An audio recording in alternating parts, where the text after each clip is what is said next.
দেখেন 90% মানুষই এটা ভুল করে। একটা বাক্যে যদি দুইটা ঘটনা থাকে, কখনো কখনো আমরা হোয়েন ব্যবহার করি, কখনো কখনো হোয়াইল ব্যবহার করি। কিন্তু কেন?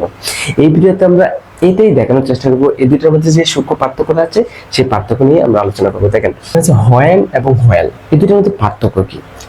অর্থগত তেমন কোনো পার্থক্য নেই। হোয়েন অর্থ কি? যখন, অথবা হোয়েন যখন, অথবা তখন। হোয়াইল অর্থ কি? তখন। সেম, হোয়েন অর্থ তখন। ঠিক আছে, কিন্তু এটার মধ্যে একটা সূক্ষ্ম পার্থক্য আছে। সেটা হচ্ছে যখন হোয়েন ব্যবহার করবো আমরা, হোয়েন মানে একটা কাজ শেষ হওয়ার পরে যখন আরেকটা কাজ শুরু হয়, সেই ক্ষেত্রে আমরা হোয়েন ব্যবহার করব। আর যদি দুইটা কাজ একই সাথে হয়, তাহলে সেই ক্ষেত্রে হোয়াইল ব্যবহার করব। তো দেখেন এক্সাম্পল রেখে রেখেছি। দেখেন এক্সাম্পল 1, তাই না? হোয়াইল যখন he was walking along the road, যখন সে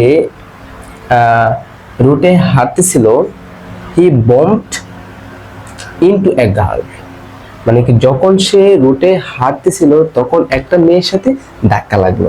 তার মানে দুইটা কাজ কিন্তু একসাথে হয়েছে, রুটে হাঁটতেছে প্লাস একই সাথে একটা মেয়ের সাথে মানে ধাক্কা লাগছে। দুইটা কাজ একসাথে যদি হয় তাহলে হচ্ছে হোয়াইল ব্যবহার করবো আমরা। তাহলে এখানে হোয়াইল ব্যবহার করছি, তাই না? আর যদি দুইটা কাজ, একটা কাজ সম্পাদিত হওয়ার পরে আরেকটা কাজ শুরু হয়, তাহলে সেই ক্ষেত্রে হোয়েন ব্যবহার করব। তো দেখেন হোয়েন, তাই না? when he went to the university, যখন সে ইউনিভার্সিটিতে গিয়েছিল, he taught his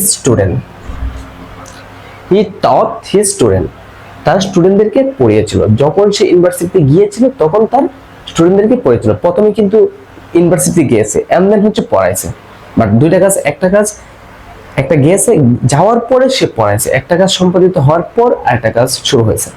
তো অন্যদিকে কিন্তু হোয়াইল দুইটা ক্লাস কিন্তু একসাথে হয়েছে, মানে যখন সে রুট দিয়ে হাঁটতেছে তখনই একটা মেয়ের সাথে ধাক্কা লাগছে। তো আশা করি বুঝতে পেরেছেন হোয়াইল এবং হোয়াইলের মধ্যে পার্থক্য। তো ফার্স্ট অফ অল সবার থেকে